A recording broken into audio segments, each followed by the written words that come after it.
আমাদেরকে জান্নাতুল ফেরদাউসের মেহমান হিসাবে কবুল করে নিন। আমিন।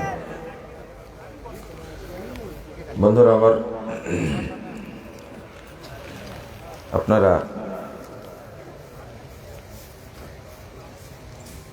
অধীর আগ্রহে কষ্ট করছেন, আমিও বুঝতে পারছি।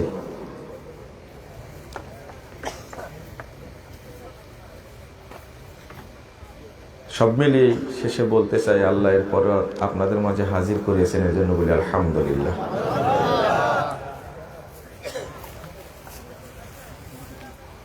প্রচেষ্টা কম থাকে না, এরপরেও আল্লাহ যেটা লিখে রাখেন সেটাই হয়।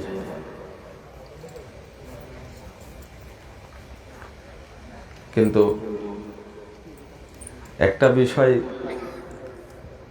বলেই দিই, বুড়িচং থেকে জগৎপুর রাস্তাটা কয় কিলো? 1-1.5 কিলো না। আপনারা এখানে বসে থেকে যে হাঁপাচ্ছেন, একটা লোককে পাঠিয়ে দেওয়া যায় না? মানে আপনারা মনে হয় এই চিন্তায় মানে সবকিছু ভুলে গেছে। অন্তত 2-5 মিনিট আগে তো আসতে পারতাম। এখন আপনারা যদি বলেন যে অনেকবারই তো এসেছেন, বলেন তো কতদিন পরে আসলাম জগৎপুরে?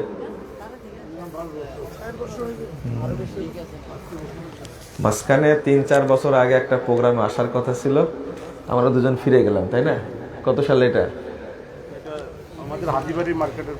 সম্ভবত 16 সালে হবে। অনেকদিন পরে আসছি। রাস্তা তো ওইভাবে চিনা নাই, বারবার দাঁড়িয়ে জিজ্ঞেস করলে এমনি তো দেরি হবে। অথচ একটা মোটরসাইকেল নিয়ে ওখানে গেলে কে কথা বলছিলেন, ওনাকে বললাম যে আপনারা একজন লোক রাখতে পারেন এখানে, যেহেতু টাইম চলে যাচ্ছে। হয়তো মনে করছেন আমি আসছি না, এমনটাও হতে পারে। জি, তবে চেষ্টা করেছেন আপনারাও, আলহামদুলিল্লাহ। আল্লাহ আপনাদেরকে উত্তম প্রতিদান দান করুন। আমিন। এরপরেও আশ্চর্য হয়েছে, এমনিতেই সমস্যা তো পার করে দিয়েছেন আল্লাহ।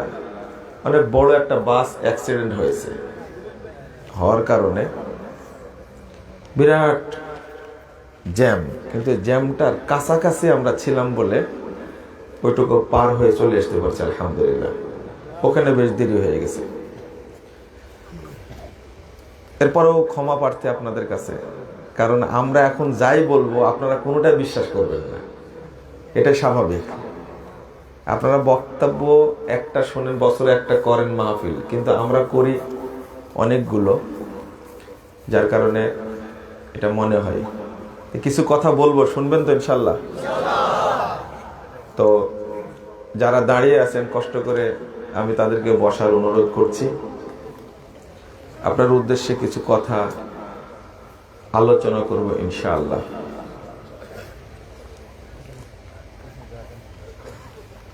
সৎ আমলের গুরুত্ব, এই বিষয়টা নিয়ে আপনাদের সামনে আলোচনা করব ইনশাআল্লাহ।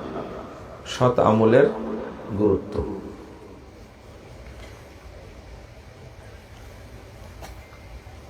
তার আগে আমি একটি ফজিলত আপনাদের সামনে বলি।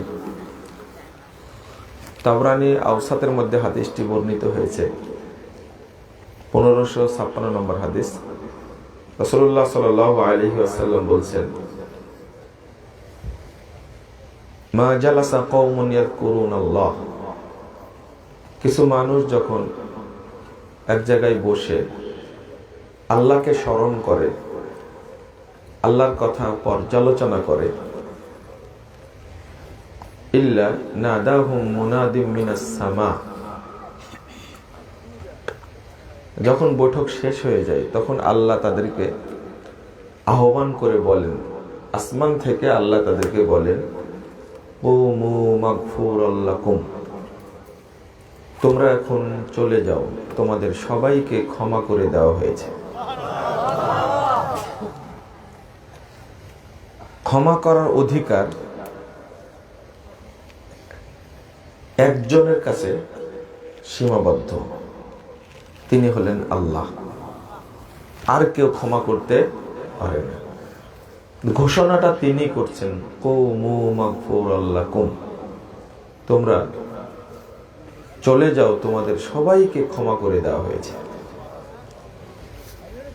আরেকটি কথা বলেন, ওয়াবাদদালতু সাইয়্যাতিকুম হাসানাত, তোমরা যত পাপ করেছিলে, তোমাদের যত পাপ আছে, সমস্ত পাপকে আমি নেকিতে পরিবর্তন করে দিলাম।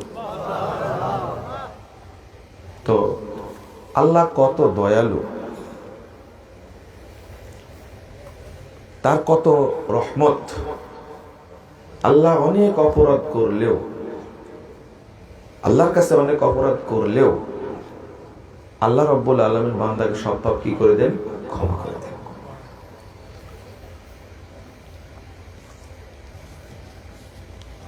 এসেছেন, ধৈর্য ধারণ করে আছেন, আবার চলে যাবেন, এটাই ঠিক। তবে উঠে যাওয়ার আগে দোয়াটা পড়ে যাবেন। কি দোয়া? সুবহানাকা আল্লাহুম্মা ওয়া বিহামদিক আশহাদু আল্লা ইলাহা ইল্লা আনতা আস্তাগফিরুকা ওয়া আতুবু ইলাইকা। এই দোয়াটা পড়ে যাবেন।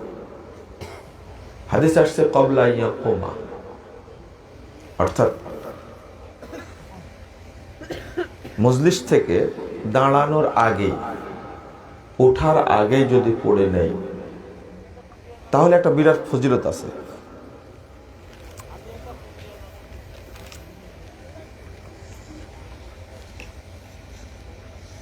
বৈঠকে থাকা অবস্থায় যত নেকি হয়েছে, যে ফজিলত আপনি অর্জন করেছেন, এবং শুধু বৈঠক না, সালাতের পরে, ওযুর পরে, কোরআন তেলাওয়াতের পরে এই দোয়াটি পাঠ করবেন। 10,140 নম্বর হাদিস, নাসাই কুবরার মধ্যে হাদিসটি এসেছে সহিহ সনদে। যে ব্যক্তি এই দোয়াটি পড়ে উঠবে মজলিস থেকে, সালাত শেষ করবে, তেলাওয়াত শেষ করবে, কুতিবা ফি রিক, তার নেকিগুলোকে পাতলা চামড়ার মতো ফলকে লিপিবদ্ধ করা হবে, এবং অতবি আবি তবে, আর সিল দিয়ে মোহরাঙ্কিত করা হবে।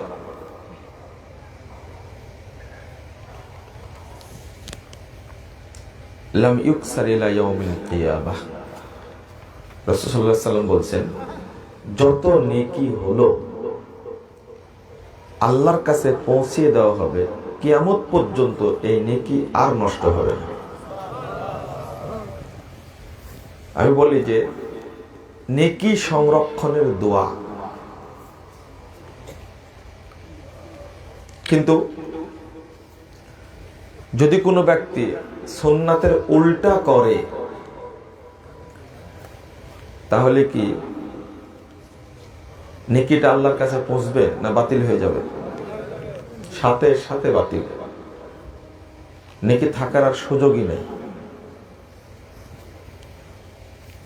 ইবলিস শয়তান আপনার পিছনে আমার পিছনে লেগে আছে, কিভাবে বান্দার নেকি ধ্বংস করতে হয়, নষ্ট করতে হয়, সৎ আমল কিভাবে বাতিল করতে হয়, শয়তান অপেক্ষায় থাকে।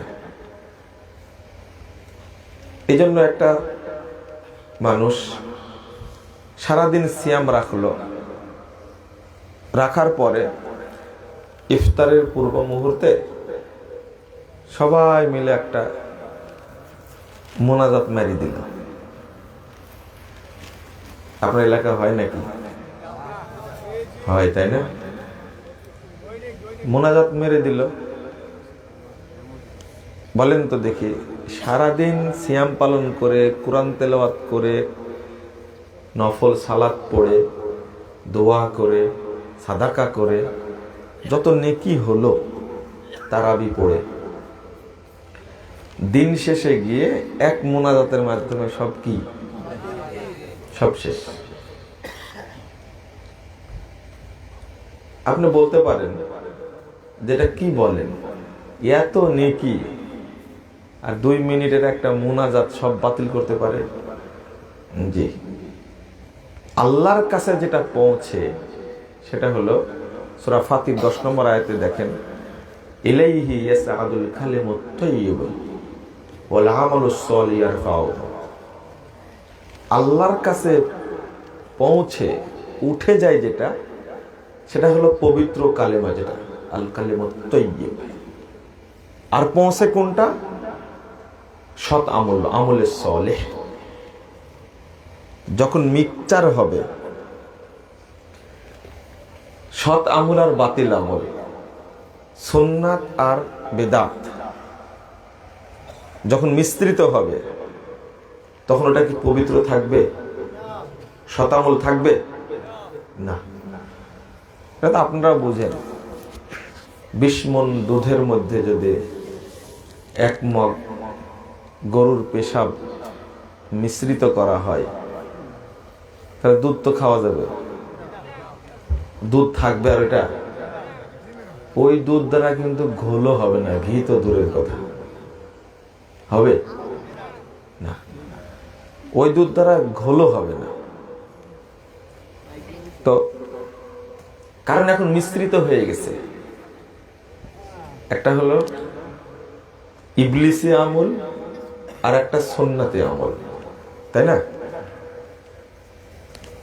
এইরকম ভাবে আমরা আমলগুলোকে নষ্ট করে দিই বেদাত মিশ্রিত করে। যেমন একজন ব্যক্তি 1 পারা কোরআন তেলাওয়াত করলো, করার পরে রাসূলের দোয়াটা না পড়ে বানানো দোয়াটা পড়লো, চলবে? কোরআনের সাথে যে দোয়াগুলো যোগ করা আছে, দোয়া ও খতমিল কোরআন বলে, এই দোয়াগুলোর একটিও হাদিসে বর্ণিত হয়নি, একটিও না। আমরা কখন পড়ি? কোরআন তেলাওয়াত শেষ করার পরে, খতম করার পরে। এ দেখেন কি চমৎকার! কোরআনের নেকিগুলো যেন আল্লাহর কাছে না পৌঁছে, এজন্য কোরআনের পিছনে সব বেদাতি দোয়া সংযুক্ত করেছে। আপনি কোরআনটা শেষ করার চেষ্টা করছেন টানা 1 মাস যাব, ভেবেছেন কথা একটু? 2 মাসে একটা কোরআন খতম দেয় মানুষ, কিন্তু খতমের শেষে পড়ে কোনটা? বেদাতি দোয়া। মানে উদ্দেশ্য হলো যে কোরআন পড়ে যে নেকি হওয়ার কথা, এই নেকি সব কি হয়ে গেল? বরবাদ। এই জন্য প্রতিজ্ঞা করবেন কখনো আমরা বেদাতি কোনো আমলের সাথে সম্পৃক্ত হব না, ইনশাআল্লাহ।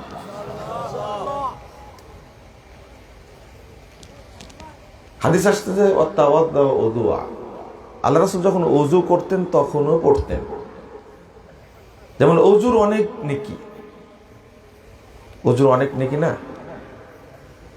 তিরমিজির 51 নম্বর হাদিসটা খুলেন, রাসূল সাল্লাল্লাহু আলাইহি সাল্লাম বলেছেন, আল্লাহ আদুল্লুকুম মা ইয়ামহুল্লাহুল খতায়া, আমি কি জানা দেব কোন জিনিস সমস্ত পাপকে মুছে দেয়? তার মধ্যে 1 নম্বর হলো ইসবাগুল ওযু আলাল মাকারিহ, অলসতা অসারতা থাকা সত্ত্বেও যে পূর্ণরূপে ওযু করে, এই ওযুর মাধ্যমে আল্লাহ সমস্ত পাপ থেকে ব্যক্তিকে মুক্ত করে দেন, একেবারে নিষ্পাপ করে দেন। সহিহ মুসলিমের হাদিস, রাসূল সাল্লাল্লাহু আলাইহি সাল্লাম বলছেন, মা যেদিন তাকে জন্ম দিয়েছে ওই দিন যেমন পাপ ছিল না, নিষ্পাপ ছিল, কোনো ব্যক্তি অজু করে শেষ করলে সমস্ত পাপ থেকে মুক্ত হয়ে যায়। এটা ফজিলত না? অনেক ফজিলত। এরপরে আর একটা হাদিস, কাসরাতুল খুতা ইলাল মাসাজিদ, যেখানে যাক, গ্রাম হোক আর বাইরে হোক, মসজিদে গিয়ে সালাত আদায় করে, মসজিদে গিয়ে সালাত আদায় করে। রাসূল সাল্লাল্লাহু আলাইহি ওয়াসাল্লাম বলছেন, কেউ যদি মসজিদে গিয়ে সালাত আদায় করে ওই ব্যক্তিকে আল্লাহ সমস্ত পাপ থেকে মুক্ত করে দেবে। আরেকটা, ইন্তেজারুস সালাহ বা'দাস সালাহ, এক সালাত আদায় করে আরেক সালাতের জন্য অপেক্ষায় থাকে।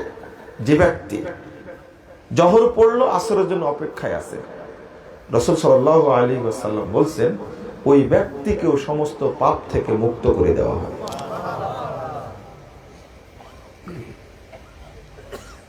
যেমন আমরা খুব হালকা মনে করি মসজিদে সালাত আদায় করা, কোরআন তেলাওয়াত করা, সাদাকা করা খুব হালকা মনে করি। আসলে কি এটা হালকা? ৯৪৩৮ নম্বর হাদিস তাবরানী আওসাতের মধ্যে এসেছে, রাসূল সাল্লাল্লাহু আলাইহি ওয়াসাল্লাম বলেছেন, যখন কোনো ব্যক্তি মারা যায়, ইউতর রাজুলু ফি কবরিহি, আযাবের ফেরেশতাকে তার কবরে পাঠানো হয়। আযাবের ফেরেশতা কবরে আসে। ফাইদা উতিয়া মিন কিবালি রাসিহি, যখন আযাবের ফেরেশতাটা মাথার দিক থেকে ঢুকতে চায় কবরে, দাফাআতুহু তিলাওয়াতুল কোরআন, কোরআন তেলাওয়াত পাহারা দেয়। যখনই আযাবের ফেরেশতা ঢুকতে চায় তখন এই আযাবের ফেরেশতাকে কোরআন বিতাড়িত করে, প্রতিরোধ করে। হাদিসে আছে দাফাত, প্রতিরোধ করে। ও সংগ্রাম করে ঢুকতে চায় কিন্তু কোরআন তাকে বাধা দেয়, প্রতিরোধ করে, না এই দিক দিয়ে তুমি ঢুকতে পারবে না, কোনো সুযোগ নেই। ফাইদা উতিয়া মিন কিবালি ইয়াদাইহি, যখন কবরের সামনাসামনি যখন ঢুকতে চাই, সামনাসামনি মানে একবারে ফন্ট যাকে বলে, যখন ঢুকতে চাই, দাফাআতুহু সাদাকা, তার প্রদত্ত সাদাকা তাকে প্রতিরোধ করে, তাড়িয়ে দেয়, বিতাড়িত করে। যা, এই দিক দিয়ে ঢোকার তোর কোনো সুযোগ নেই, কারণ এই ব্যক্তি মৃত্যুর আগে সাদাকা করেছে অনেক, আমি এখানে পাহারাদার আছি, তোমাকে কবরে ঢুকতে দেব না। যখন মাথার দিক থেকে ঢুকতে পারলো না, সামনে দিয়ে ঢুকতে পারলো না, এবার আযাবের ফেরেশতা ঢুকবে পায়ের দিক থেকে। ফাইদা উতিয়া মিন কিবালি রিজলাইহি দাফাআহু মাশইউহু ইলাল মাসাজিদ, ওই যে বারবার মসজিদে গেছে, মসজিদে যাওয়ার যে পদচিহ্ন, এই পদচিহ্ন এ আযাবের ফেরেশতাকে তাড়িয়ে দেবে, প্রতিরোধ করবে না। কিয়ামত পর্যন্ত কবরকে কোরআন, সাদাকা এবং পদচিহ্ন পাহারা দেবে। কোনদিন কবরে আযাবের ফেরেশতা ঢুকতে পারবে? এইটা যারা মুসল্লি মসজিদে গিয়ে সালাত আদায় করে তাদের জন্য কত সৌভাগ্য বলেন তো।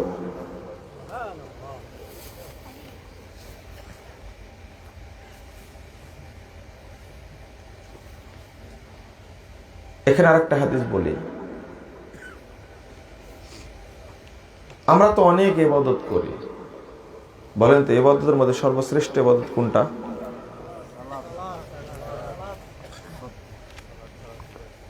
সালাত। সালাতই যদি হবে তো এই হাদিসটার মধ্যে এখানে সালাত আছে, ইবাদতের শ্রেষ্ঠত্ব আছে, কিন্তু পাওয়ারের দিক থেকে এটা মুস্তাদরাক হাকিমের হাদিস 1528 নম্বর হাদিস। রাসূল সাল্লাল্লাহু আলাইহি ওয়াসাল্লাম, এটা মাওকুফ সূত্রে এসেছে হাদিসটা, ওমর রাদিয়াল্লাহু বলছেন, যুকিরা লি, আমার কাছে বলা হলো। অর্থাৎ এইটা তিনি বলতে চাচ্ছেন রাসূল সাল্লাল্লাহু আলাইহি ওয়াসাল্লাম থেকে, আন্নাল আমাল তাবাহা, আপনার তো অনেকগুলো আমল আছে, অনেক আমল আছে না, সব এক জায়গায় হয়, হওয়ার পরে আমলগুলো প্রতিযোগিতা করে। ওর মধ্যে সালাত বলে তোমাদের মধ্যে আমি শ্রেষ্ঠ, সিয়াম বলে যে না আমি শ্রেষ্ঠ, হজ বলে যে আমি শ্রেষ্ঠ, সব আমলগুলো প্রতিযোগিতা শুরু করে। ফাকালাতিস সাদাকা আনা আফদালুকুম, এরপরে শেষে সাদাকা বলে যে না না তোমাদের সবার মধ্যে আমি শ্রেষ্ঠ। তাহলে এই জন্যই কবরের সামনের জায়গাটা পাহারাদার হবে কে? সাদাকা।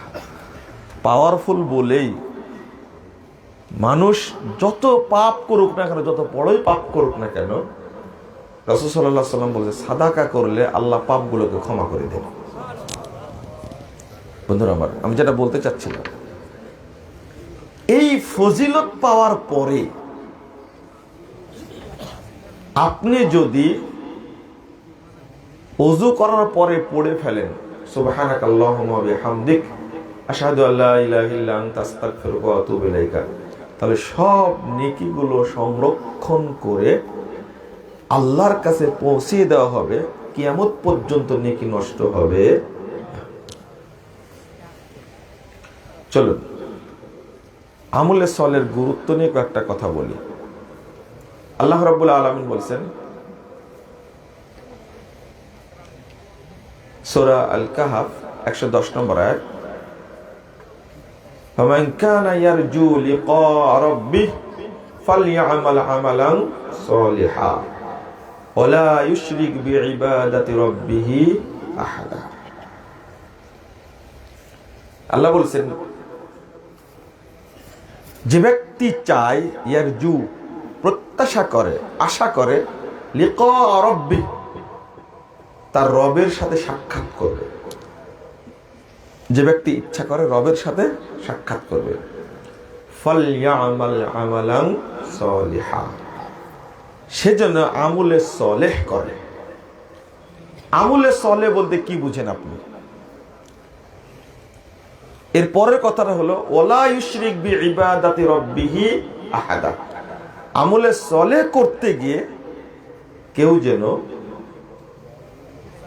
আল্লাহর সাথে কাউকে শরীক না করে। আমলে সলের যে বিষয়টা, দলিল ভিত্তিক বিশুদ্ধ আমলকে আমলে সলেহ বলে। আপনি আজকে জেনে রাখেন, বুঝে নিন, নামাজও যদি আপনি রাসূলের তরিকায় না পড়েন, যদিও আপনার নামাজ পড়ার বয়স 90 বছর, নামাজ স্বাভাবিক, সবাই পড়ে, তো এটা স্বাভাবিক ব্যাপার। এই নামাজের মতো ইবাদত যদি আপনি 90 বছর যাবত করেন, আর ওইটা যদি রাসূলের তরিকায় না হয়, তাহলে আপনিও বেনামাজি। না, আপনাকে ঠিক বলার দরকার নেই, ঠিক বলেই বলছি আমি, না হলে বলবো কেন? আমার কথাটা শুধু বুঝেন, বুঝতে পারছেন কথাটা কি বললাম? কেউ যদি 80 বছর নামাজ পড়ে, কয় বছর? 80 বছর, আর যদি নবীর তরিকায় না পড়ে, সে কি মুসল্লি না বেনামাজি? ও মুসল্লি না, ও বেনামাজি। তাহলে পুরো সালাতের কথা বললাম, তাহলে অন্য আমলের কথা বলার দরকার আছে? যে আমলটা দলিল ভিত্তিক না, সে যেটাই হোক, এটা সৎ আমল না। তোমরা কথা বলছো কেন? হ্যাঁ, কথা বলছো কেন?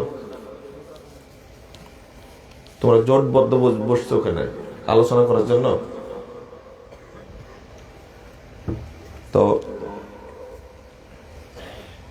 রাসূলুল্লাহ সাল্লাল্লাহু আলাইহি ওয়াসাল্লাম যেটা আমাদেরকে দিয়েছেন, সহিহ দলিলের ভিত্তিতে যেটা পাবো, সেটাই সৎ আমল বলে গণ্য হবে। আর যখনই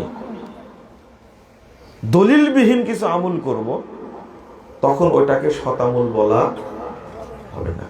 এই জন্য আল্লাহ বলছেন, আমিলাতুন নাসিবা তাসলা নারান হামিয়া। বহু আমলকারী ব্যক্তি আমল করতে করতে করতে ক্লান্ত হয়ে গেছে, পরিশ্রান্ত হয়ে গেছে, কিন্তু তাসলা নারান হামিয়া, ও নিক্ষিপ্ত হবে প্রজ্বলিত জাহান্নামে।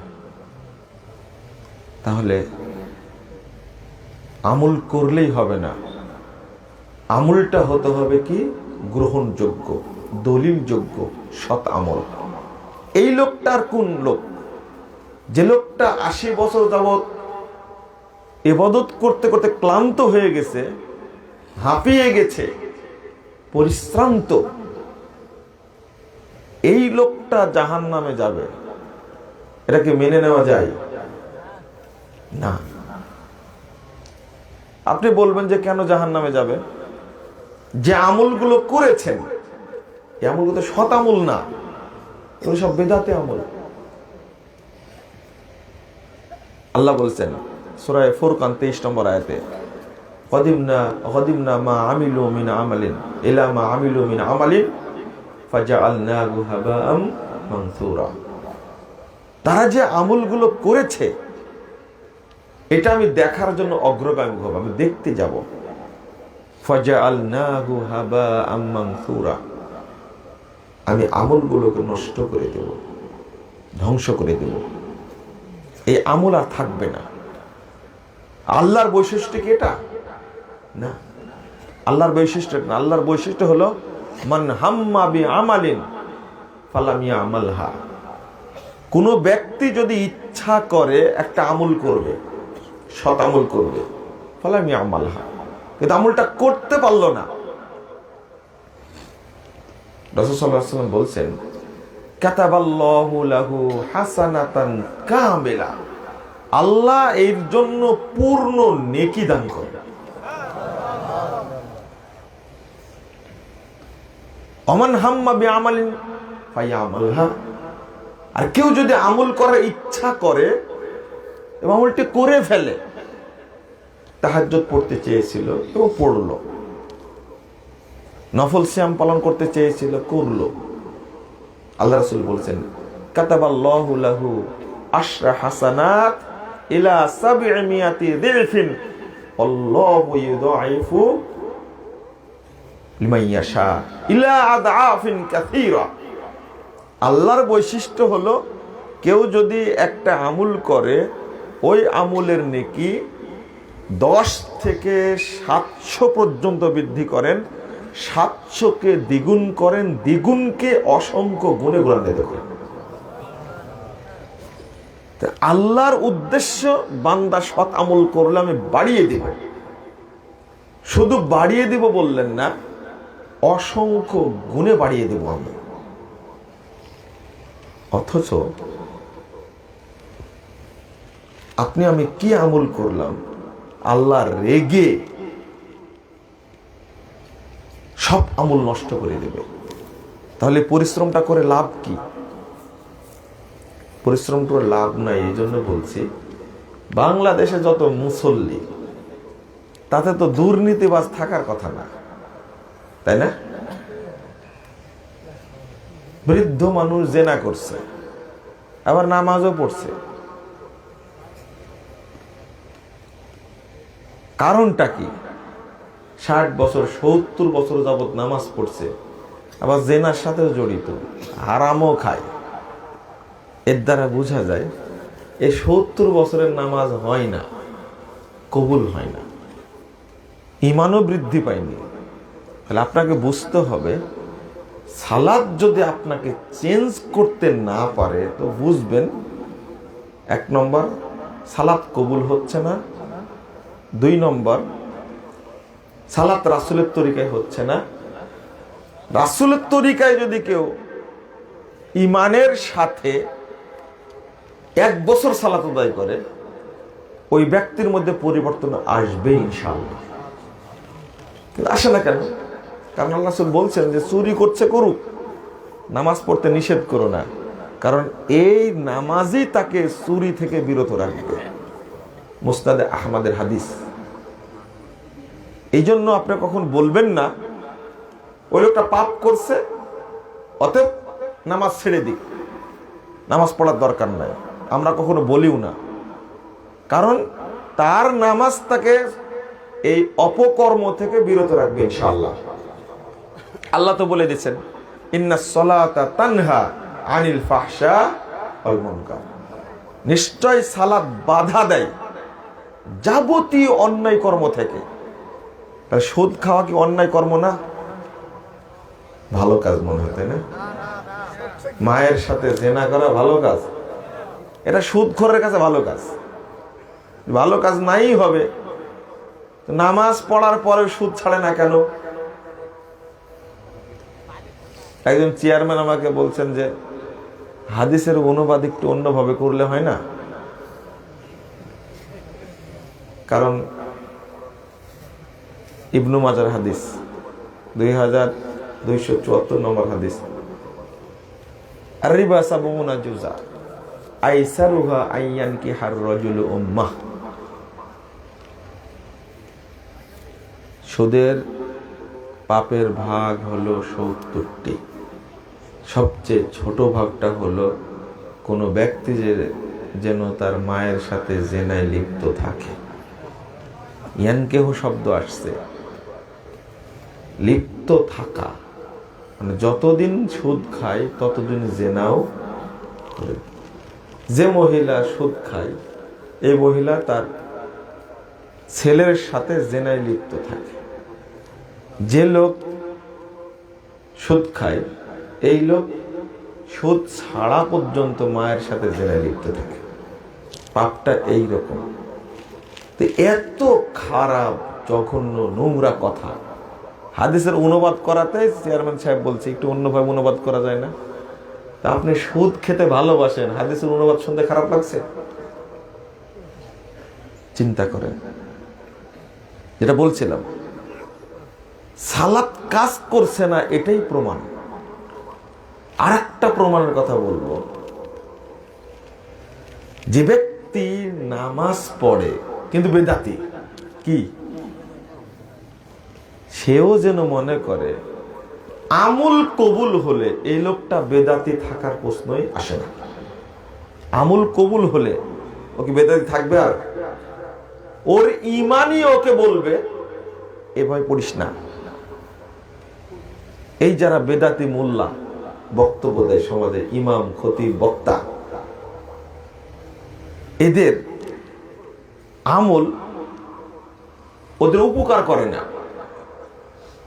কারণ উপকার করলে ওর ইমানই বলতো এই থাম, এই 40-50 বছর যাবত মিথ্যা কথা বলছিস, এখন বন্ধ কর। ইমানই বলতো। ওর ইমানটাই হলো বেদাতি ইমান। কি? যার কারণে ওর ইমান ওকে বাধা দিতে পারে না, ওর মধ্যে ইমান নাই। আহমদ ইবনে সিনান তিনি বলছেন,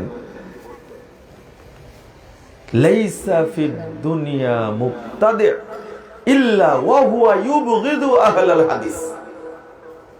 পৃথিবীতে যত বেদাতি আছে সব বেদাতি সবাই আহলে হাদিসদেরকে গালি দেয়। তার পরের বাক্যটা তো জটিল, ইজাবতাদা রাজুল নুজিয়া হালাওয়াতুল হাদিস মিন কলবি। কোন ব্যক্তি ব্যক্তি যখন বেদাত করে, বেদাতের সাথে জড়িত হয়, তখন তার অন্তর থেকে হাদিসের মহব্বতকে ছিনিয়ে নেওয়া হয়। এই জন্য বেদাতীরা হাদিস আমল করতে পারে না, সহিহ হাদিস আমল করতে পারে না। কারণ সহিহ হাদিসের প্রতি তার কোনো মহব্বত নাই, মহব্বত আছে বেদাতের প্রতি। আমি যে জায়গায় গেছিলাম, আবার ফিরে আসি, সেটা হলো যেটা সৎ আমল তার দলিল থাকতে হবে। কি দলিল থাকতে হবে? আর বেদাতে আমলের দলিল থাকে না, অতএব ওইটা সৎ আমল না। আমাদেরকে লক্ষ্য রাখতে হবে একটা জিনিস, যে আমলটা দলিল ভিত্তিক হচ্ছে কিনা। আমাদেরকে বেশি নিমজ্জিত করেছে বেদাতের মধ্যে, তার কিছু কারণ আছে। তার অন্যতম একটা কারণ, যাদের মানহাজ ভালো না, যাদের আকীদা ভালো না, তাদের সাথে উঠা বসা, তাদের বক্তব্য শোনা। যদি খালি শুনি হেলিকপ্টার বক্তা আসছে, সবাই চলে যায়, তাই না? নাউযুবিল্লাহ, আস্তাগফিরুল্লাহ, আস্তাগফিরুল্লাহ, আস্তাগফিরুল্লাহ। কি করতে যায়?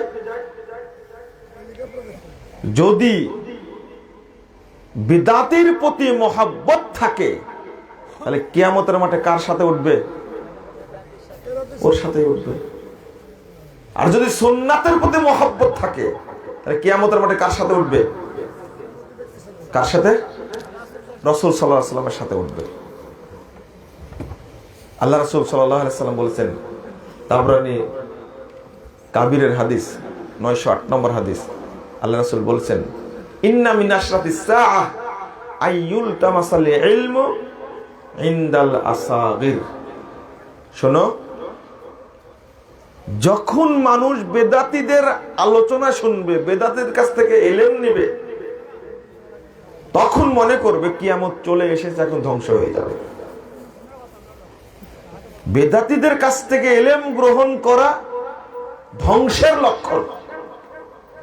ইবনে মাসউদ রাদিয়াল্লাহু আনহু বলেছেন, লা ইয়াজালুন নাসু বিখাইরিন, মানুষ ততদিন কল্যাণের মধ্যে থাকবে, মা আখাযুল ইলমা আনিল আকাবির, যতদিন মানুষ সাহাবীদের কাছ থেকে ইলম নেবে, ততদিন মানুষ কল্যাণের মধ্যে থাকবে। ওয়া ইদা আখাযুহু ইনদাল আসাগির হালাকু, যখনই মানুষ বেদাতীদের কাছ থেকে ইলম নেবে, তখনই মানুষ ধ্বংস হয়ে যাবে।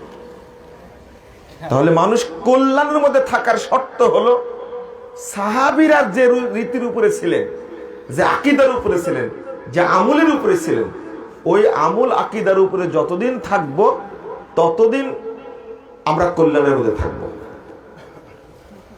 কিন্তু অধিকাংশ মানুষই যে আমলগুলো করছে, আমরা গুরুত্ব দেই না যে আমলটা সৎ আমল হচ্ছে কিনা।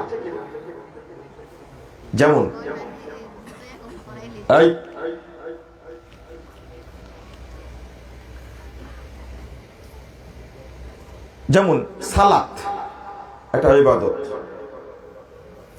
সালাতের কথাই বলি, এটা সৎ আমল হিসাবে আমি গ্রহণ করেছি কিনা। আমি যে কথাটি আগে বললাম, হয়তো মন খারাপ করেছেন, যারা নামাজ পড়ে না তারাও বেদাতি, আর যারা নামাজ পড়ে রাসূলের তরিকায় পড়ে না, তারাও কি বেনামাজি, তাই না? যারা নামাজ পড়ে না তারা কি বেনামাজি না নামাজি? আপনারা তো বুঝেছেন একটা জিনিস, যে নামাজ পড়লেই হলো। যারা সপ্তাহে একদিন নামাজ পড়ে তারাও মুসল্লি, যারা বছরে 2 দিন নামাজ পড়ে ঈদের, তারাও কি মুসল্লি, তাই না? যারা রমাদান মাসে শুধু পড়ে, রোজাও করে, নামাজও পড়ে, তারাও মুসল্লি, তাই না? হায় হায়, শেখ উসাইমিন রাহিমাহুল্লাহ সিফাতুস সালাতের মধ্যে আলোচনা করতে গিয়ে বলছেন, অনেকগুলো দলিল উল্লেখ করেছেন, কেউ যদি এক ওয়াক্ত সালাত ইচ্ছা করে ছেড়ে দেয় আর ওয়াক্ত যদি পার হয়ে যায়, মুতাআম্মিদান, ইচ্ছা করে কেউ যদি সালাত এক ওয়াক্ত ছেড়ে দেয়, ফাহুয়া কাফির, সে ব্যক্তি কি? কাফির। এক ওয়াক্ত সালাত ছেড়ে দিয়েছে, ওয়াক্ত পার হয়ে গেছে, ইচ্ছা করে। হ্যাঁ, আপনি ঘুমাচ্ছিলেন, ভুলে গেছেন সালাত, এমন অবস্থা সৃষ্টি হয়েছে আপনি সালাত পড়তে পারলেন না, ওয়াক্ত পার হয়ে গেল, আপনার ভিতরটা জ্বলে যাচ্ছে, অনুতপ্ত হয়ে একবার মনে হচ্ছে ভিতরটা কয়লা হয়ে গেছে। এই ব্যক্তি যদি 4 ওয়াক্তও ছাড়ে, এই ব্যক্তি কাফের বলা যাবে না। যেমন মুহাম্মদুর রাসূলুল্লাহ সাল্লাল্লাহু আলাইহি ওয়াসাল্লাম, তিনি একদিন 4 ওয়াক্ত সালাত ওয়াক্তর বাইরে পড়েছেন। কয় ওয়াক্ত? আপনি নাসাইর 662 661 নম্বর হাদিসটা খুলেন, জহর, আসর, মাগরিব, এশা, এই 4 ওয়াক্ত সালাত পড়েছেন এশারের পরে। কি তাহলে কি তারাও কাফের? নাউজুবিল্লাহ, নাউজুবিল্লাহ। আপনি মুসল্লি, একজন পাকা মুসল্লি, কোনো সালাত ছাড়েন না, হয়তো ঘুমাচ্ছিলেন, ভুলে গেছেন, অথবা এমন জটিল অবস্থায় পড়েছেন, ছেলে অ্যাক্সিডেন্ট করেছে, বাপ অ্যাক্সিডেন্ট করেছে, তাকে নিয়ে নাড়াচাড়া করতে গিয়ে আপনার সালাত পড়া হলো না, তবে মনটা কেঁদে যাচ্ছে। এই লোকটি আর যে লোকটা ইচ্ছা করে বসে বসে নামাজ ছেড়ে দিল, এক ওয়াক্ত পার হয়ে গেল, ওই লোকটা কি একরকম? না, না, কোনোদিন একরকম না, কখনো একরকম না। এই একটা দিক। আর একটা দিক হলো, আমরা যে নামাজ পড়ছি, সৎ আমলের শ্রেষ্ঠ আমল যদি সালাতকে আমি মনে করি, তাহলে অবশ্যই সালাতটা মহব্বতের সাথে রাসূলের তরিকায় পড়তাম, কিন্তু আমরা পড়িনি। সহিহ বুখারীর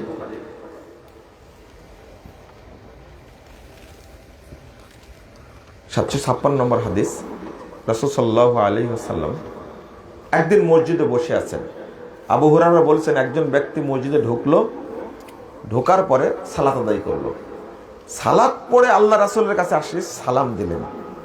আল্লাহ রাসূল বলেন, ওয়া আলাইকাস সালাম, ইরজি ফাসাল্লি ফাইন্নাকা লাম তুসাল্লি, তো ফিরে যাও, নামাজ পড়ো, তুমি নামাজ পড়োনি। কয়বার বলেছিলেন?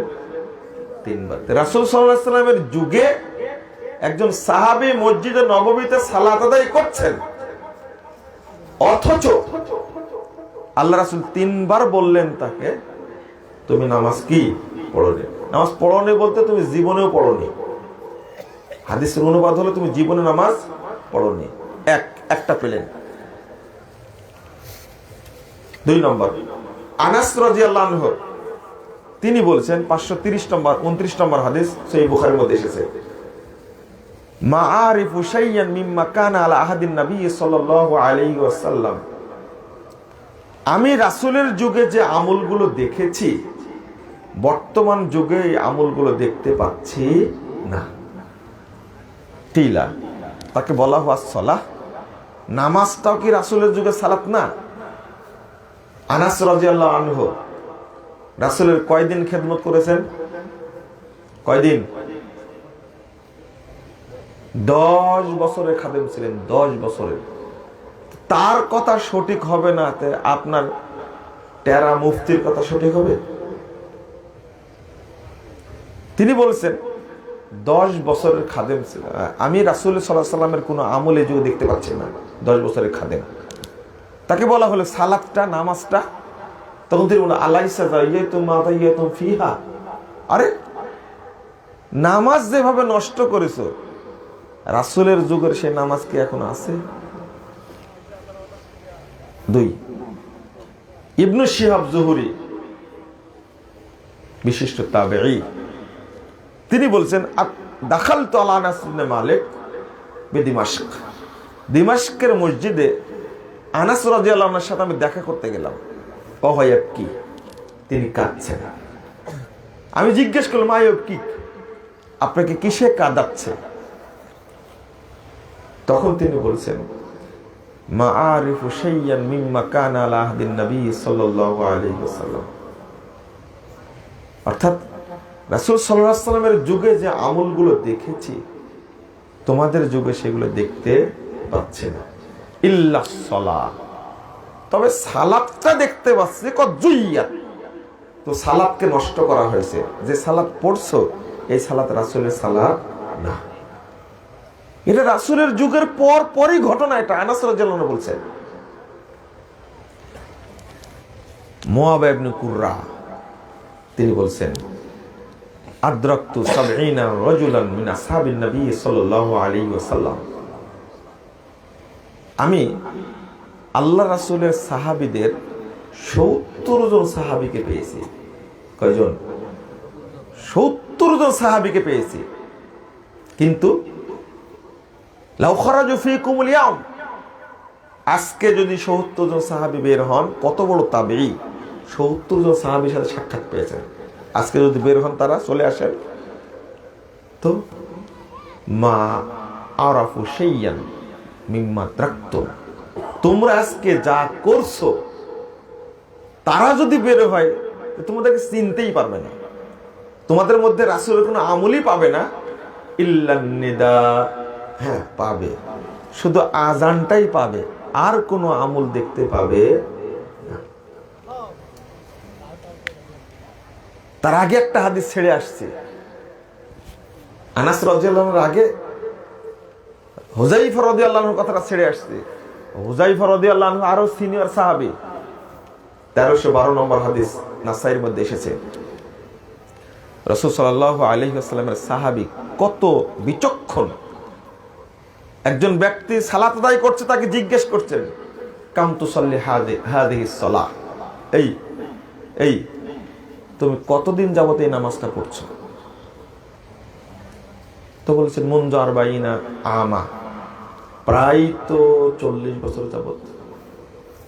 আনাস রাদিয়াল্লাহু আনহু দেখে বললেন মা সাল্লাইতা মুনযু 40 সানা, তুমি 40 বছর যাবত নামাজই পড়োনি। ভাষাটা আমি 40 বছর বললাম, 80 বছর বললাম, 90 বছর বললাম। আর হুযায়ফা বলছেন কত বছর? 40 বছর তুমি নামাজই পড়ো। মা সাল্লাইতা মুনযু 40 সানা, তুমি 40 বছর যাবত নামাজই পড়োনি। বলেন তো হুযায়ফার কথা ঠিক না আপনার কথা ঠিক? হুযায়ফা রাদিয়াল্লাহু আনহু তিনি বলেন মা সাল্লাইতা মুনযু 40 সানা, 40 বছর তুমি নামাজ পড়োইনি। আমি যে বললাম জীবনে নামাজ পড়েনি হলো। এরপরে কি বলছেন? লাউ মুত্তা ওয়া আনতা তুসাল্লি হাদিহিস সালাহ, শোনো 40 বছর না, তুমি যদি এইভাবে নামাজ পড়তে তো মারাও যাও। আমি তো 90 বছর বললাম, 80 বছর বললাম। হুযায়ফা রাদিয়াল্লাহু আনহু বলেছেন ওয়া আনতা তুসাল্লি হাদিহিস সালাহ, এইভাবে নামাজ পড়তে পড়তে তুমি মারা যাও, মুত্তা আলা গায়রিল ফিতরাতি আল্লাতী ফাতারাল্লাহু মুহাম্মাদুন সাল্লাল্লাহু আলাইহি ওয়াসাল্লাম, তাহলে তুমি মুহাম্মদের দ্বীনের উপরে মরবে না, বেদিন হয়ে মারা যাবে। আপনি বলেন তো, আমি আগের কথা যে বললাম, নামাজ যদি রাসূলের তরিকায় না হয় তাহলে সে কি মুসল্লি? বেনামাজি? সেও বেনামাজি। এই হাদিস প্রমাণ। বেনামাজি যেমন কি, বেনামাজি কি মুসলিম না বেদিন? বেনামাজি মুসলিম না বেদিন? বেদিন।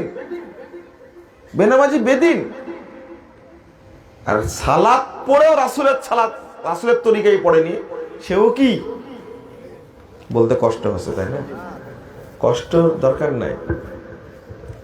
সালাত এমন ভাবে শিখতে হবে যেন আপনি রাসূলের দেখানো পদ্ধতিতে সালাত পড়ছেন।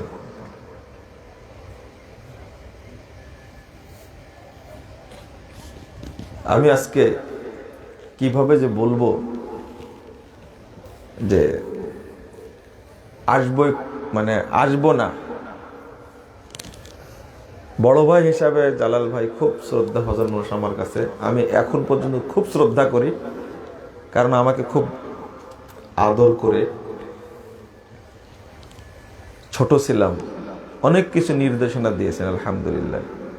এই এক বড় ভাই, আর তখনই থাকতেন একসাথে সাতক্ষীরার শহীদুজ্জামান ফারুক।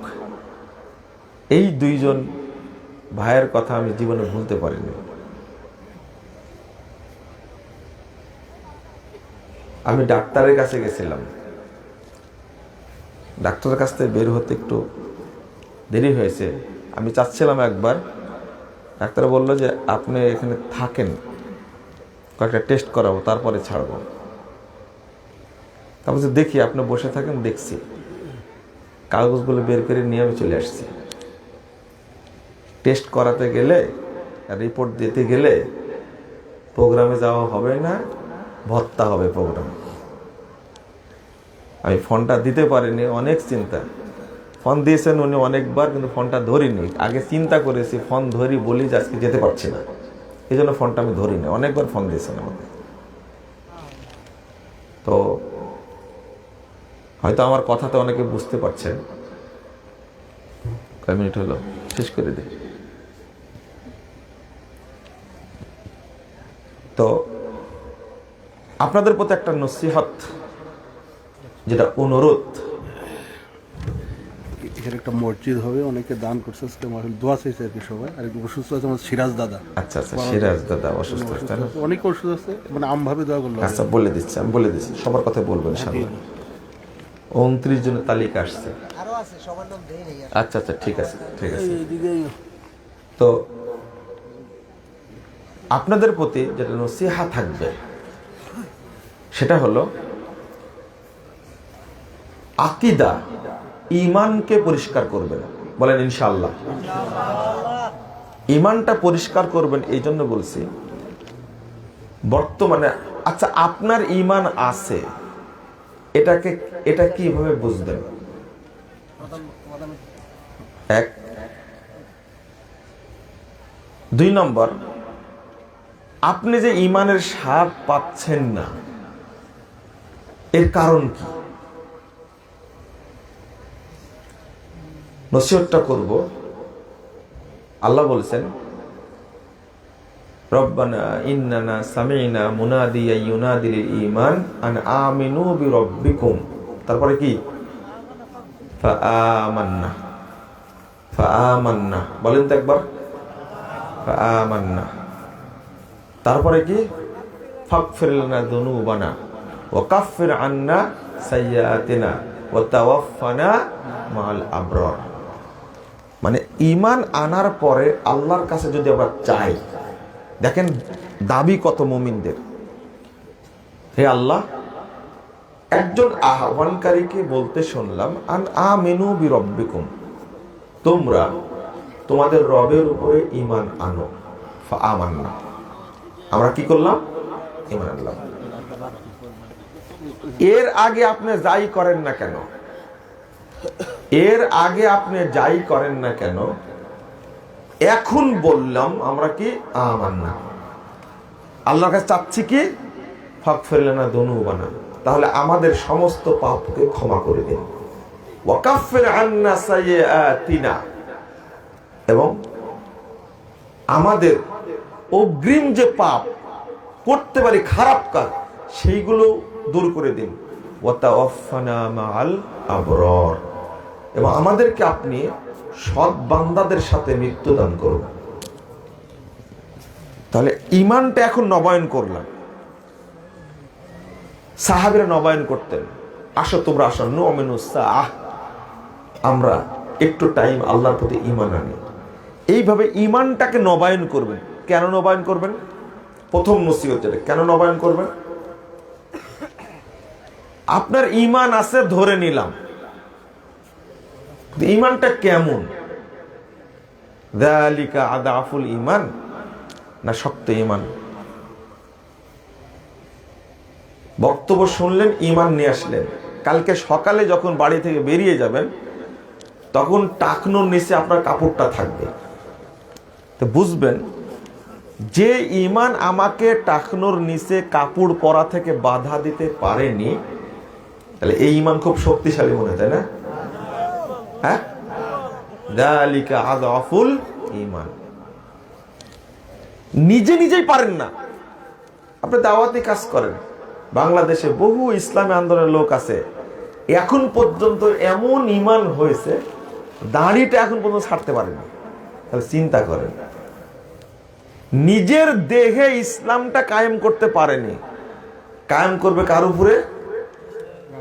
রাষ্ট্রের উপরে কায়েম করবে। আচ্ছা, আপনি যদি টাকনোর উপরে প্যান্ট পরেন, এই জন্য কি আইন লাগবে, র্যাব লাগবে, বিচার লাগবে? আপনি যদি পরেন সমস্যা আছে? একজন মুতাসাল্লিফকে জিজ্ঞেস করেছিলাম, দেখেন আমি চেষ্টা করছি, বৃহত্তর চেষ্টা করছি। তা আমি বললাম যে আচ্ছা আপনি বলেন তো, যখন ঘরের মধ্যে কখনো নামাজ পড়েন, কেউ দেখে না, তাহাজ্জুদ তো পড়েন, তো কোনোদিন কি আপনি রফলে আযান করেছেন? মুতাসাল্লিফ তো, ভান ধরা সালাফি। তখন আমাকে বলছে যে কি যে বলেন মুজাফফর, আপনার খুব শক্ত মানুষ। আমি যে শক্ত নরম ওইটা বলছি না, আপনার জীবনে কোনোদিন রফলে আযান করেছেন কিনা বলেন তো। আপনি বলেন বৃহত্তর স্বার্থের জন্য আমি রফলে আযান করিনি, ভালো কথা। সুন্নাহ স্বীকার করছেন, কিন্তু কোনোদিন করার সুযোগ হয়েছে কিনা? করেনি। তা আমি বলছি যে জিনিসটা যখন বুঝবেন যে আপনার দাড়িটা আপনি দাড়ি ছাড়তে পারছেন না, তাহলে আপনি চিন্তা ভাবনা করে নেন আমার ঈমান কত শক্তিশালী। আপনার এই ঈমান কবরের আযাবকে ঠেকাতে পারবে বলে মনে করেন আপনি? হ্যাঁ, এইটা খুব কঠিন। আপনার ঈমান আপনাকে যদি সাধারণ জর্দা খাওয়াতে থেকে বিরত না রাখতে পারে, এই ঈমান আপনি কবর আযাব থেকে বাঁচাবে না। এবার বুঝবেন আপনি, আমি নাকি ঈমানদার কিন্তু জেনা করি, আমি নাকি ঈমানদার কিন্তু মিথ্যা কথা বলি, আমি নাকি ঈমানদার আমি প্রতারণা করি, আমি নাকি ঈমানদার আমি ঘুষ খাই, আমি নাকি ঈমানদার আমি সুদ খাই। যে ব্যক্তি দাবি করে আমি ঈমানদার, অথচ তার ঈমান তাকে সুদ থেকে বিরত রাখতে পারে না, এই ঈমান তাকে জাহান্নাম থেকে বাঁচাতে পারবে? তাহলে আপনি নিজেই বুঝে নেবেন আমার ঈমান কি লেস, ছেঁচড়া ঈমান। বুঝতে পারছেন? যে ঈমান আপনাকে সালাতের জন্য মসজিদে নিয়ে যেতে পারে না, এই ঈমান আপনাকে জান্নাতে নিয়ে যেতে পারবে, এটাকে বিশ্বাস করেন? না না না না, অসম্ভব। তাহলে আপনি নিজেই বুঝবেন। তাহলে পাপ থেকে বাঁচার জন্য ঈমানকে করতে হবে কি? ঈমানের কি প্রতিরোধ ক্ষমতা আছে? রোগ প্রতিরোধ ক্ষমতা যদি দেহে থাকে, তাহলে রোগ আপনাকে কাবু করতে পারে না। ঠিক ঈমানটা যদি আপনার হয় শক্তিশালী, পাপ প্রতিরোধ করার ক্ষমতা সম্পন্ন যদি হয়, ঈমানটা যদি পাওয়ারফুল হয়, তাহলে ওই ঈমানই আপনাকে বাধ্য করবে, এই আর মিথ্যা কথা বলবি না, সুদ খাবি না, হারাম খাবি না। তাহলে আপনার ঈমান আছে দাবি করলেও আপনার ঈমানের অ্যান্টিবডি, অ্যান্টিভাইরাস নাই।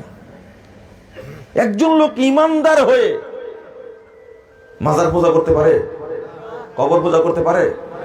তাহলে ওই লোকের মধ্যে পাওয়ারফুল ঈমান আছে? এই হিসাব করলে আমরা কয়জন ঈমানদার আছে এখানে বলেন তো দেখি। এই হিসাবটা করলে কয়জন ঈমানদার আছে নিজে চিন্তা করেন এবার। এইটা একটা নসিহত করে গেলাম। প্রশ্নোত্তর এত দেওয়া যাবে? 2 নম্বর নসিহা, যেটা মরার আগ পর্যন্ত সালাত ত্যাগ করবেন না, 1 ওয়াক্ত, ইনশাআল্লাহ পারবেন? 1 ওয়াক্ত ছাড়া যাবে না। কালকে এক বক্তব্যে বলেছে, ওয়াবুদু রাব্বাকা হাত্তা ইয়াতিয়াকাল ইয়াকিন। আল্লাহর ইবাদতের উপরে অটল থাকতে হবে মৃত্যু পর্যন্ত। ছুটে যেতে পারে আপনার সালাত, কাজা হতে পারে, হতেই তো পারে, মুমিন হতেই পারে, আপনি পরে পড়ে নেবেন, কিন্তু স্বেচ্ছায় কোনোদিন নামাজ ত্যাগ কি করবেন না, ছাড়বেন না। কথা বুঝতে পারলেন? স্বেচ্ছা ছাড়বেন আল্লাহর ওয়াস্তে। বন্ধুরা আমার, এই জায়গাতে যদি আমরা শক্তিশালী হই তাহলে আল্লাহ আমাদেরকে জান্নাত দেবেন ইনশাআল্লাহ। ইনশাআল্লাহ আমরা জান্নাত পাবো যদি ঈমানের ক্ষেত্রে সচেতন হই, সালাতের ক্ষেত্রে যদি সচেতন হই, তাহলে জান্নাত পাওয়ার আশা করা যায়। কারণ ঈমানের যত ফজিলত বর্ণিত হয়েছে, সালাতের যত ফজিলত বর্ণিত হয়েছে, পাশাপাশি অন্য আমলগুলো করলে আল্লাহ আমাদেরকে সঠিক পথে অটল থাকায় সহায়তা করবেন ইনশাআল্লাহ। আল্লাহ আমাদেরকে সিরাতে মুস্তাকিমের পথে অটল থাকার তৌফিক দান করুন, আমিন। আল্লাহ আমাদেরকে শিরিক এবং বেদাত বর্জন করার তৌফিক দান করুন, আমিন ইয়া রাব্বাল আলামিন।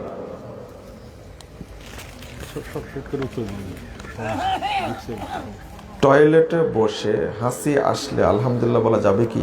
না। সালাতে হাসি আসলে আলহামদুলিল্লাহ বলা যাবে, কিন্তু জবাব দিতে পারবে না।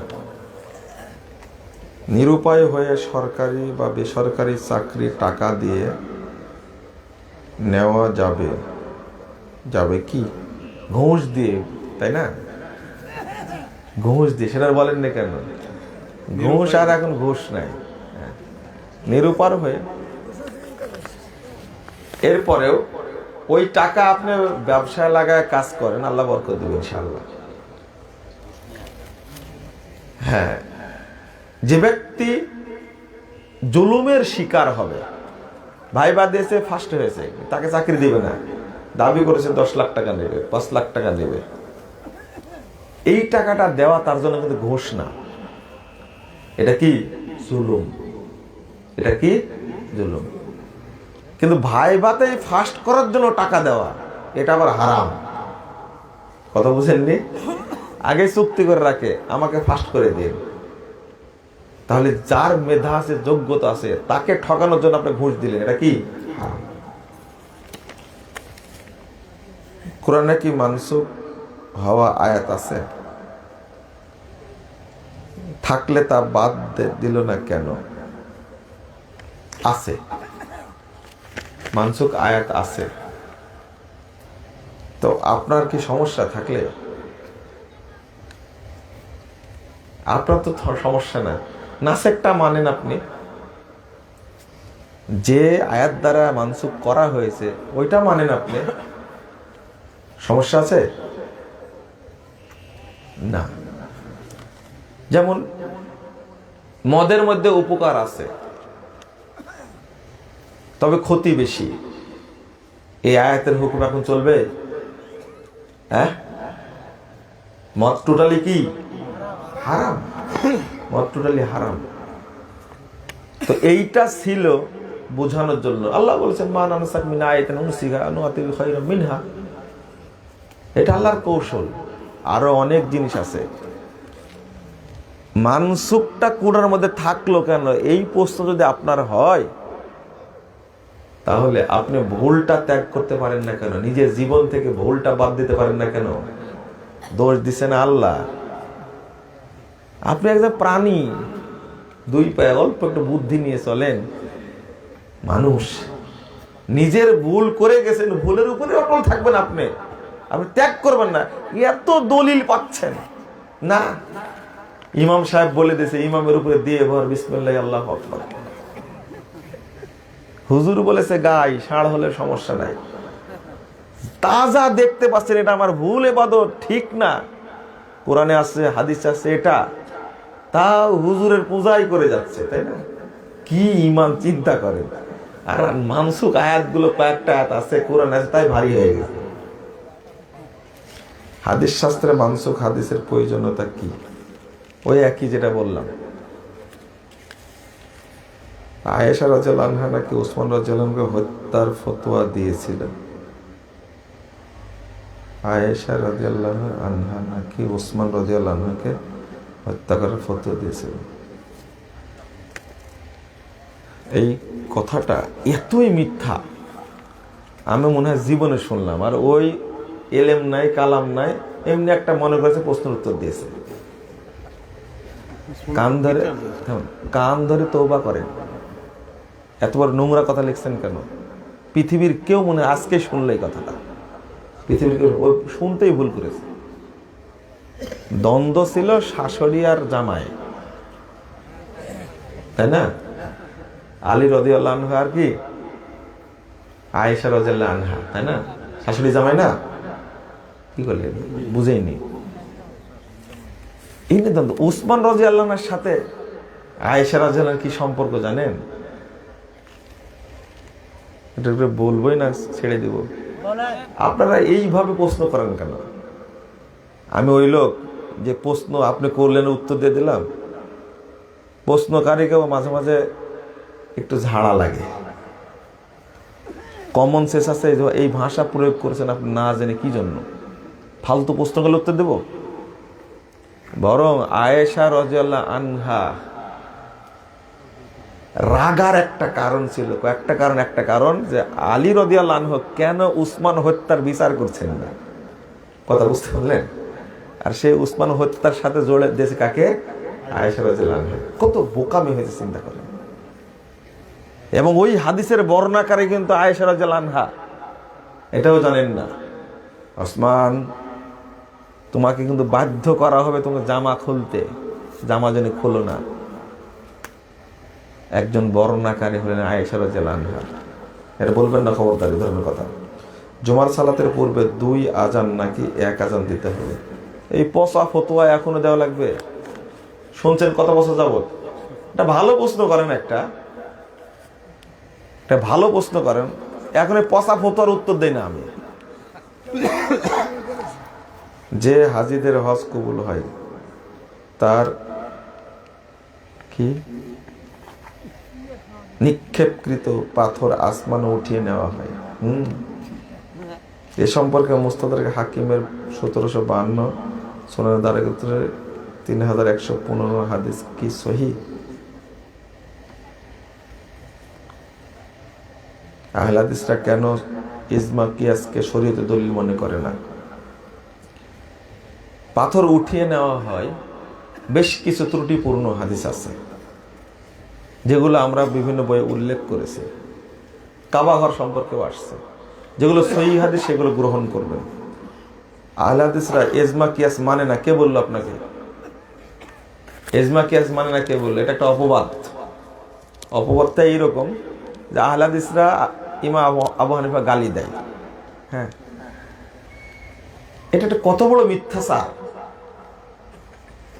একটা বক্তব্য বা একটা লিখনি দেখাতে পারবে না এই সমস্ত ভণ্ডরা যে আহলে হাদিসরা আবু হানিফা কি দেয়?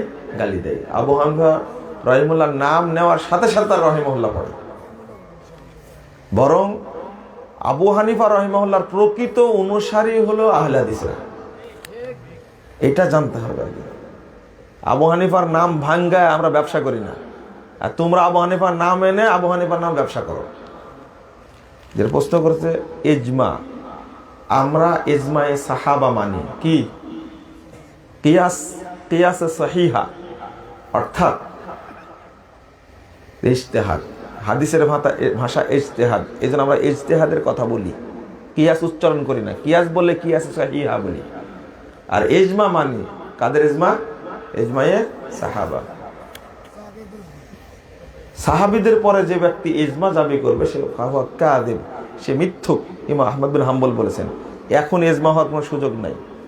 ওই যে নুরুল আনোয়ারের প্রথম বাক্যটা মিথ্যা কথা লিখে রাখছে, খুতবার প্রথম বাক্যটা নুরুল আনোয়ারের মিথ্যা কথা লিখে রাখছে, এটা লেখক।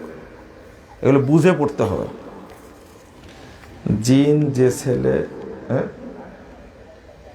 আর মেয়ের ওপর ভর করে, এতে কি জিনের পাপ হয়?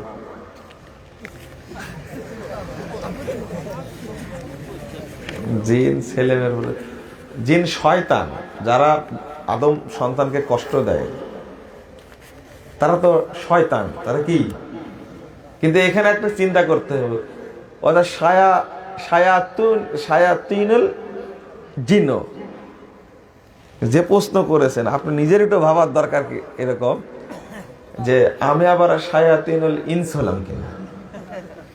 কারণ শয়তান তো দুই প্রকার, একটা হলো মানুষ শয়তান আর একটা কি জিন শয়তান। তো গবেষণা করতে করতে আপনি ইবলিশ শয়তানের দিকে গেছেন কেন? আপনি নিজে চিন্তা করবেন যে আমাকে শয়তান গ্রেফতার করলো কিনা। আমাদের মসজিদের দুই পাশে অর্থাৎ উত্তর দক্ষিণ দিকে কবর আছে, কিন্তু মসজিদের দেওয়াল ব্যতীত পৃথক কোন দেওয়াল হয়নি। মসজিদে সালাত আদায় করলে কোনো সমস্যা হবে কিনা? জানেনই তো সমস্যা হবে। প্রথম প্রশ্ন হলো বুঝতে হবে মসজিদটা, কবরটা মসজিদে আছে কিনা, মসজিদের জমিতে আছে কিনা। কই লেখেননি কেন এখানে? মসজিদের ফায়সালা এবং উন্মুক্ত মাঠে নিবেন না, দুই পক্ষ আসবেন। কারণ কিছু মানুষ সব সময় থাকে যারা মসজিদটা দিয়েছে, মসজিদ করে দিয়েছে, এক শ্রেণীর মানুষ সারা জীবন তাদের বিরুদ্ধে থাকে। এর একটা কারণ হলো ওরা দিতে পারেনি, যে একটা কারণ হিংসা। এই যে প্রশ্নটা করেছে, দুই পক্ষকে ডেকে নেন, হুবহু মিলবে না। এই কথাটা হুবহু কি, যেমন আমি একটা প্রশ্ন করছি, উত্তর দিবেন না আপনারা। কবরটা মসজিদের জমিতে না মসজিদের বাহিরের জমিতে? বাহিরের জমিতে। তাহলে উত্তর একটা পাওয়া গেল। তাহলে মসজিদের সাথে কি সম্পর্ক? কোন সম্পর্ক আছে? এ ব্যাপারে স্পষ্ট বিধান হলো মসজিদের জমিতে কোনো কবর রাখা যাবে না, যেখানে মসজিদ আছে। ডানেও না, বামেও না, সামনেও না, পিছনেও না। কথা বোঝা গেছে? যদি মসজিদ আগে হয় আর কবর যদি মসজিদের জমিতে পরে দেওয়া হয়, তাহলে যদি নতুন কবর হয় তাহলে ওখান থেকে কি করবে? সরাই দিবে। 6 মাস পর্যন্ত পাওয়া যায়, 6 মাসের কবর সরাইয়া দেওয়া যায়। আরো 6 মাস ধরেন, কত? 1 বছর। আর পুরাতন যদি হয়, আপনি এরপরে পুরাতন হলেও সরা নিতে পারবেন, হালহুড্ডি পাওয়া গেলে সরা নিতে পারবেন। আর যদি না পাওয়া যায়, ওটা সাধারণ মসজিদের জমি হিসাবে ব্যবহার করবেন। ঠিক আছে? 500 বছর আগে, 100-200 বছর আগে কবর ছিল, এখন বিতর্ক করছে মসজিদটাকে বিতর্ক করার জন্য। এগুলো সব মুনাফিকের চিন্তা ভাবনা। 100 বছর 200 বছর আগে কবর ছিল, কোনো বইয়ে লেখা দেখছে হয়তো, বা এখন বিতর্ক চলছে, এই যে মসজিদে এখানে কবর আছে, এখানে নামাজ হবে না, ফতোয়া বাজ খুব। অথচ ওটা ওয়াকফ না, কবরের জন্য। কতকাল আগে কবর ছিল তাও জানে না। এখন মসজিদ সংস্কার করতে গিয়ে যদি হালহুড্ডি পাওয়া যায়, তবু ওখানে মসজিদ তৈরি করা যাবে। হালহুড্ডি অন্য জায়গায় স্থানান্তর করে দেবে। আর যদি কবর আগে হয় মাজার, আর মসজিদ যদি হয় পরে, তাহলে এই মসজিদ চেঞ্জ করা লাগবে, ওখানে রাখা যাবে না। এই মসজিদ, যে সমস্ত মসজিদ কবরস্থানে তৈরি করা হয়েছে, এই সমস্ত মসজিদে সালাত আদায় হবে না। কেউ ভুল করে পড়ে নিলে, একটা কবর কেন্দ্রিক যত মসজিদ আছে, কোন মসজিদে সালাত হবে না, এটা খেয়াল রাখতে হবে। তাহলে ফতোয়া পেয়েছেন, মসজিদের জমিতেই যদি হয় তুলে ফেলতে হবে। আর যদি বাহিরের জমিতে হয়, তাহলে মসজিদের কর্তৃপক্ষের উচিত একটা কি দিয়ে দিবে? দেওয়াল দিয়ে দেবে। আমাদের কলেজের মসজিদে আজান দেওয়া হয় না, কিন্তু জামাতের সহিত নামাজ আদায় করা হয়। সমস্যা নাই, করা যাবে। তাফসির ইবনে আব্বাস কি গ্রহণযোগ্য তাফসির? না। একজন সংকলন করেছেন, ওর মধ্যে অনেক জাল জৈব কথা আছে। একদল আলেম বলে শবে বরাতের রাতে কোনো আমল না থাকলেও ফজিলত আছে। জি, কথাটা ঠিক বলেছেন। ওই হাদিসটাকে যদি সহিহ হিসাবে নেওয়া হয়, আমরা ওই হাদিসটাকে মুনকার মনে করি। আর যদি কেউ সহিহ মনে করে নেয়, যেমন আলবানী বলছেন সহিহ মনে করে নিলে ওই রাত্রের ফজিলত আছে, কিন্তু কোন ইবাদত করলে ফজিলত পাওয়া যাবে সেই ইবাদতের কথা নেই। কথা কি বুঝতে পারলেন? আল্লাহ এমনিতেই ফজিলত দিবেন, কিন্তু কোন ইবাদত করলে ফজিলতটা পাওয়া যাবে, এইটা সহিহ হাদিস দ্বারা প্রমাণিত না। 1000 রাকাত নামাজ পড়তে হবে, তারপর রাত্রি জাগতে হবে, গোরস্থানে যেতে হবে, তারপরে বিধবা মহিলার স্বামী দেখা করতে আসে, চাইতে হবে। এই ধরনের কোনো ইবাদত নাই। প্রথম কথা আগেই বলেছি, এই হাদিসটি সহিহ বুখারীর হাদিসের কি বিরোধী। খবরে আহাদ হাদিস দ্বারা নাকি আকীদা সাব্যস্ত হয় না, এই কথা কি ঠিক? এটা মিথ্যা কথা। কোরআনের আয়াতের তাবিজ কি শিরক? খবরে আহাদ সম্পর্কে আপনারা জানেন না, এটা অধিকাংশ মানুষই জানে না। এ নিয়ে 3টা ভাগে ভাগ হয়েছে খবরে আহাদ। প্রথম কথা জানেন, খবরে আহাদ গ্রহণযোগ্য, এর দ্বারা আকীদার দলিল নেওয়া যায়, আমলের দলিল নেওয়া যায়। যারা বলে আকীদার দলিল নেওয়া যাবে না, খবরে আহাদ যদি কিয়াস বিরোধী হয় তাহলে খবরে আহাদকে প্রত্যাখ্যান করতে হবে, এইগুলো সব মিথ্যা দাবি। ওরাই খবরে আহাদ দেওয়ার দলিল নিছে, নিয়ে আস শুধু বাথরুমে যাওয়ার নিয়াত তৈরি করেনি, সব নিয়াত তৈরি করেছে। জহরের নিয়াত, আসরের নিয়াত, মাগরিবের নিয়াত, হজ্জের নিয়াত, সিয়ামের নিয়াত করেনি। এ কোন হাদিসের আলোকে করেছে? কোন হাদিসের আলোকে? ইন্নামাল আমাল বিন্নিয়াত। এটাই তো খবরে আহাদ, গরিব হাদিস। এটা ওই হাদিসের মানও বুঝে না, এই হাদিস দিয়ে সব নিয়াত তৈরি করেছে, আর উল্টা বলে বেড়াচ্ছে যে খবরে আহাদ দ্বারা আকীদা সাব্যস্ত হয় না। 56টা হাদিস নিয়ে আসছেন আলবানী রাহিমাহুল্লাহ, যে খবরে আহাদ দ্বারা তারাই হাদিস সাব্যস্ত করেছে, আমল দলিল সাব্যস্ত করেছে। সূরা মুলক তেলাওয়াত করলে কি কবরে আযাব হবে না? হাদিস দ্বারা প্রমাণিত হয়। হাসান হাদিস, আলবানী হাসান বলেছেন হাদিসটাকে কবরের আযাবকে প্রতিরোধ করবে, আযাবের ফেরেশতাকে প্রতিরোধ করে। সূরাতুল মানিয়া বলা হয় এটাকে। সাহাবীরা সূরাতুল মুলকে বলে সূরাতুল মানিয়া। ইসলামী ব্যাংকে ফিক্সড ডিপোজিট করে লভ্যাংশ খাওয়া যাবে কি? এত লোভ কেন খাওয়া? হ্যাঁ, খাওয়া যাবে না, হারাম। কোন ব্যাংকের, বাংলাদেশে কোনো ইসলামী ব্যাংক নেই, কথা বোঝা গেছে? ব্যাংকের টাকা রেখে আপনি খাবেন কেন? এটা চলবেই না। আপনি টাকাটা ব্যবসায় কাজে লাগান। পেশাব দ্বারা গোসল আর কতদিন করবেন? হ্যাঁ, 50 লাখ টাকা ব্যাংকে রেখে দিয়েছেন, প্রতি মাসে 20,000 টাকা তুলে সংসার চালায়। পানি খাওয়া হয় না আপনার। লা ইলাহা ইল্লাল্লাহ। স্বামীর বাম পাজরের হাড় দিয়ে যদি স্ত্রীকে বানানো হয়, তাহলে সে নারী 2টা বিয়ে, তাদেরকে কার পাজরের হাড় দিয়ে বানানো হয়েছে? 2টা বিয়ে যে করেছেন সে বলেন, আছেন নাকি এখানে? কথাটা বুঝতে ভুল হয়েছে, বুঝেননি আপনারা। আমরা যারা ওয়াজ শুনে আমল করি, আমাদের কি কোনো সওয়াব হবে? হ্যাঁ, সওয়াব হবে। অনেক মানুষ দান করেছে এখানে, বুঝছেন? আমি তাদের জন্য দোয়া করি। ফিগার কত জানেন? 60,000, 33,000, 10,000, 10,000। আমাদের প্রধানমন্ত্রী 50,000 টাকা। প্রধানমন্ত্রী এটা নাকি? মাশাআল্লাহ মাশাআল্লাহ, একাই 50,000 টাকা দিয়েছে। আলহামদুলিল্লাহ, আল্লাহ যেন কবুল করে। বারাকাল্লাহ ফিকুম। আল্লাহ যেন যারা দান করেছে তাদের দানে যেন কোটি কোটি টাকা বরকত দান করেন। আমিন।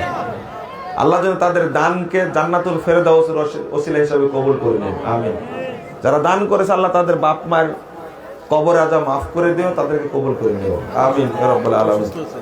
যারা অসুস্থ আল্লাহ তুমি তাদেরকে, সিরাজ দাদা তাই না, অসুস্থ, আল্লাহ তাকে সুস্থতা দান করো। আমিন। এই তো আপনারা উঠে গেলেন, আগে যে হাদিসটা বললাম হাদিসটা আজকে মানলেন না, তাই না? এটাই হলো সামিনা ওয়া আসাইনা। শুনলাম মানলাম না, শুনলাম মানলাম না, আবার বসে গেছিলেন তাই না? হ্যাঁ, পড়ে দাঁড়ালে কোনো সমস্যা নেই। ভালো, আলহামদুলিল্লাহ। বৈঠক কি শেষ হয়েছে? এই তো শেষ করে দিয়েছে, পরে তো শেষই হয়নি। না, আর বসতে হবে না। পরে সুবহানাকা আল্লাহুম্মা ওয়া বিহামদিকা আশহাদু আল্লা ইলাহা ইল্লা আনতা আস্তাগফিরুকা ওয়া আতুবু ইলাইকা। আসসালামু আলাইকুম ওয়া রাহমাতুল্লাহি ওয়া বারাকাতুহু।